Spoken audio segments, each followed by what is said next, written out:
gente, mais uma vez um prazer muito grande estar aqui com vocês no programa mais bacana da internet, Momento Saúde com Paula Riolfi. A gente continua na plataforma Zoom, mas a partir da semana que vem a gente começa a dar os primeiros passos e começa a gravar no estúdio de novo. Hoje eu tenho um convidado que, além de ser um profissional renomado, de minha alta confiança, é meu amigo, então fica muito mais fácil de trabalhar. Todas as vezes que eu trago alguém aqui para falar com vocês, principalmente no meu programa, eu coloco pessoa que eu tenho certeza absoluta que vai contribuir positivamente. Então, hoje com vocês, o meu querido amigo Antônio Furquim. Muito obrigada, meu querido, por ter aceito meu convite. Que isso, querida, eu que agradeço, fico demasiadamente lisonjeado com o seu convite. Eu não sou tudo isso não que você está falando, mas eu agradeço o carinho da mesma forma, tá? Ô, gente, e hoje o nosso tema é muito bacana, porque na verdade ele é um tema que todo mundo reclama em algum momento da vida. Então a gente vai falar de dor nas costas e o Antônio vai tentar fazer um link com artrose, com o que pode ser essa tal dessa dor nas costas. Eu acho que a maioria das pessoas em algum momento da vida já teve ou vai ter dor nas costas, né, Antônio? Sim, sem sombra de dúvidas. Hoje, a dor lombar em específico, ela é o maior grande problema de saúde pública do mundo e do Brasil, né? Hoje, de fato, as pesquisas de alta qualidade metodológica tem focado no porquê dessa grande dimensão, mediante a gente ter hoje uma tecnologia e medicamentos tão avançados, intervenções tão avançadas, e mesmo assim continuar com esses problemas de déficit de trabalho, déficits sociais, déficits emocionais, né? Então, sim, a dor nas costas hoje ela tem sido enraizada como um grande problema patológico, né? Que hoje que as evidências colocam em questão é isso. A dor lombar tua, ela simplesmente pode aparecer, ter períodos agudos, mas você pode colocar na sua cabeça que você não está doente, e simplesmente aquilo é um sintoma que é totalmente controlável, e você pode criar estratégias mediante a orientações de profissionais para que esses sintomas não se perpetuem. Então, de fato,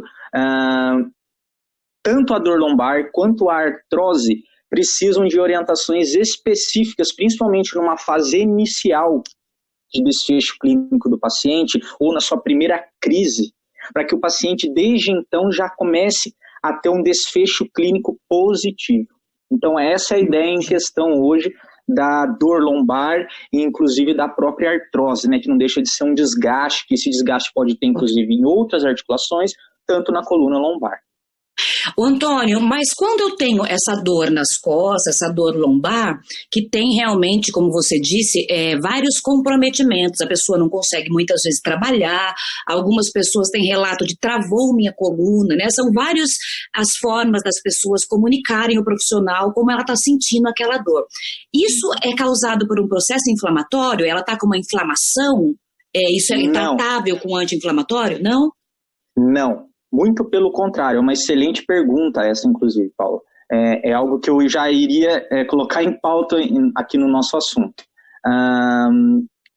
Um sintoma agudo lombar não significa que você tem algo inflamatório na região. Esse modelo biomédico, o que é esse modelo biomédico em questão? É o quê? Modelos antigos de achar uma estrutura na coluna, como seja o osso, que é a vértebra em si, tá? Vamos colocar o caso lombar em específico, a gente está falando mesmo. A gente tem 5 vértebras lombares. Então, assim, um modelo biomédico pautado que eu estou com algum problema dentro dessas 5 vértebras, ou estou com algum problema discal, né, no disco intervertebral entre essas vértebras, estou com algum problema ligamentar, enfim. A questão é, você ter um sintoma agudo lombar não significa que você tem alterações nessas estruturas. Hoje as evidências de alta qualidade metodológica, ensaios controlados aleatorizados duplos cegos, ou seja, são estudos que correlacionam o quê? Intervenção, correlacionando causa e efetividade. Ou seja, será que aquela intervenção no meu paciente realmente ela é promissora? Ela tem sucesso? Através desses estudos a gente consegue ver isso. Então, através Desses ensaios controlados aleatorizados, de preferência longitudinais, o que é isso? O estudo ele tem enraizado que ele vai acompanhar esse paciente por um longo período de tempo.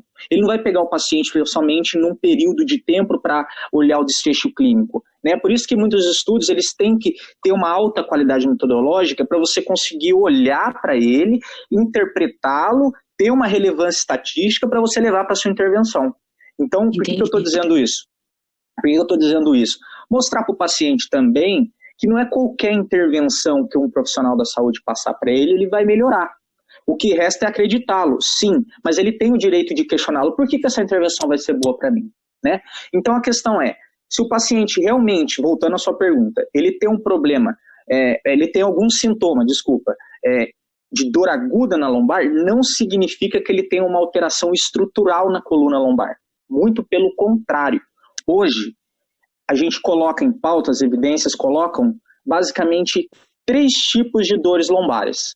Temos as dores lombares inespecíficas. Como assim, Antônio? Sim, ela não tem uma causa específica. Nossa, Antônio, então como assim? Não tem uma causa, mas eu tenho dor. Mas isso, as evidências têm mostrado que é mais de 90% da população e o prognóstico nesse paciente tende a ser positivo. Por quê? Porque essas dores lombares inespecíficas, por não ter uma alteração estrutural específica, o paciente tende a evoluir positivamente. Então, você, nesse contato inicial no paciente com um profissional bem atualizado e totalmente pautando as evidências científicas nesses pacientes, o que ele vai colocar em questão? Olha, cara, a sua dor, eu acredito em você, ela existe, vai avaliá-lo, vai passar um tratamento através de uma conduta de intervenção, seja, no caso, no meu caso, um fisioterapeuta, uma terapia manual para a gente diminuir aquela dor inicial que ele está, né? Consequentemente, eu vou avaliar o desfecho clínico dele e vou passar para ele exercícios específicos, mostrar para ele que o movimento, de fato, vai melhorar a dor dele. Entende? Entendi. Não o repouso. Então, mas a primeira reação que a gente tem quando tem qualquer tipo de dor é colocar-se em repouso mesmo, né, Antônio? Na verdade, porque o organismo ele pede um repouso. E as pessoas têm aquela preocupação. Por exemplo, eu estou com dor nas costas hoje, aí eu vou tomando um monte de anti-inflamatório, porque não precisa de receita, aquele relaxante muscular, que na verdade ele compromete fígado, rim e várias funções do nosso organismo e tira a dor momentaneamente, não é verdade? Sim, de fato. O paciente numa fase aguda, sim, o único momento que a dor lombar é recomendado o repouso é a fase aguda. Isso eu ia colocar em questão. É o único momento. Tá? Por quê? Porque, inclusive, não só a dor lombar. Qualquer fase aguda que você tem no seu organismo, você precisa de um repouso. Vamos colocar até a gripe em questão aí, mas não a Covid específica, vai entrar no assunto polêmico. Mas a gripe normal aí. Você fica 2 dias de cama, assim, ou nem tanto. Você fica com aquela dor no corpo, tal, ou daí você toma o seu Benegripe, ou o seu Melhoral, ou toma o chazinho da vovó, tal. Você percebe que essa fase aguda, o seu corpo combate. Então, o nosso corpo ele tem essa capacidade de fagocitose, ele tem essa capacidade de responder de alguma forma ao processo inflamatório. Isso, uma hora, o seu corpo vai cessar. Lógico que daí existem medicamentos, existem algumas condutas para a gente acelerar esse processo de desinflamação. Mas o paciente já entrando numa fase subaguda, ou seja, passando logo a fase aguda, notoriamente a gente já pode começar a dar uma conduta de movimento ativo para o paciente, não passivo. Você compreende? E às vezes o paciente chega, muitas das vezes não, na maioria das vezes o quê? Ele trava, ele está com uma sintomatologia bem alta, né? Ele está com irritabilidade. Entretanto, ele acha que porque ele travou daquela forma, ele nunca mais pode se movimentar do jeito que ele se movimentava. E isso é um mito que deve ser desmistificado para ele já em contato inicial. Então, para você ver a importância já de uma orientação desde o primeiro dia que o paciente chega com dor nas costas, né, chega numa fase aguda ou não, para depois você dar continuidade nesse desfecho clínico dele. Por exemplo, algumas pessoas pelo trabalho, por exemplo, trabalho o tempo inteiro sentado, caixa de supermercado, pessoas que ficam muitas horas do dia naquela mesma postura, sem conseguir, né, um horário de exercício, de deixar o corpo numa postura mais bacana. Então eu acredito, na minha humilde opinião, que ela tende a ter maior quantidade, muito mais crises do que uma pessoa que faz essa atividade aleatória, né, Antônio? Sim, exatamente. Sempre a favor do movimento é que as evidências de alta qualidade metodológica têm constatado com relação à dor lombar. Entende? Lógico, agora eu vou colocar em questão, isso que eu estou falando com relação às dores lombares inespecíficas, são mais de 90%. Lembra que eu disse? As dores lombares são a maioria da população que vai ter. É mais de 90%. Aí depois a gente, olha só, você vê como a sua probabilidade de ter algo grave nas costas é muito baixa. Então, assim, mais de 90% é dor lombar inespecífica. Vamos colocar esse paciente aí que fica muito tempo sentado e tal também. Mas daí tem os pacientes que tem aqueles sintomas que vai para as pernas, já viu? Já irradia, né? Exato, aquelas irradiações para o membro inferior, que também não é algo assim, nossa, ela já deixa de ser uma dor lombar inespecífica, ou seja, o prognóstico de fato não é tão positivo no quesito de melhorar tão rápido, mas mesmo assim o prognóstico é muito positivo, é muito, o tratamento conservador bem realizado nesse paciente tem uma probabilidade, enorme, é muito promissor o tratamento conservador bem feito. Então, no caso dos idosos que tendem a ficar o maior tempo em repouso, os idosos, principalmente agora, né, Antônio, nessa quarentena que eles não têm, você, por exemplo, tem uma equipe bacana de melhor idade, onde eles se movimentam mais, tem uma qualidade de vida efetivamente melhor por conta disso, mas agora está todo mundo mais quietinho e alguns idosos, a maioria deles, tem uma vida mais sedentária e por isso as dores ficam cada vez mais crônicas, né? O tratamento, então, seria passar em um fisioterapeuta, avaliar, cada caso é um caso, e aí tem uma sequência de exercício. Exatamente. E inclusive, você citou, né, o grupo de melhor idade, muitos pacientes de terceira idade, de fato, eles têm uma cronificação da dor. De fato, por quê? Porque em primeiro contato, muitas das vezes, eles foram orientados porque ele tem uma estrutura, alguma alteração no seu exame de imagem, que ele vai ter dor, que ele vai ter algum problema, tá? Isso eu estou falando na parte ortopédica e traumatológica, tá? De dor lombar, em específico. Então, assim, muitas vezes é um mito a ser desmistificado. O paciente, idoso ou não, chega para mim e fala assim, olha, a minha hérnia está me atacando. Ou joga-se um exame de imagem em cima da mesa, inclusive, né? Da ressonância magnética. Aí você olha e fala, nossa, como é que agora eu vou conseguir desmistificar para ele, mostrar para ele, esse é o desafio clínico, inclusive, que eu tenho no meu dia a dia, conseguir mostrar para o paciente que aquilo que foi enraizado na cabeça dele com relação a ele ter uma estrutura, um disco na coluna com protusão, prolapso, extrusão, sequestra, aqueles palavrões que tem no exame de imagem, né, que aquilo de fato não é o principal fator que está ali causando aquela perpetuação da dor lombar que ele está tendo no momento. Então isso é muito importante passar para o paciente. Estudos de alta qualidade metodológica, mais uma vez dizendo, mostram que, por exemplo, jogadores de alta intensidade que você vê correndo, tal, eles têm hernia de disco.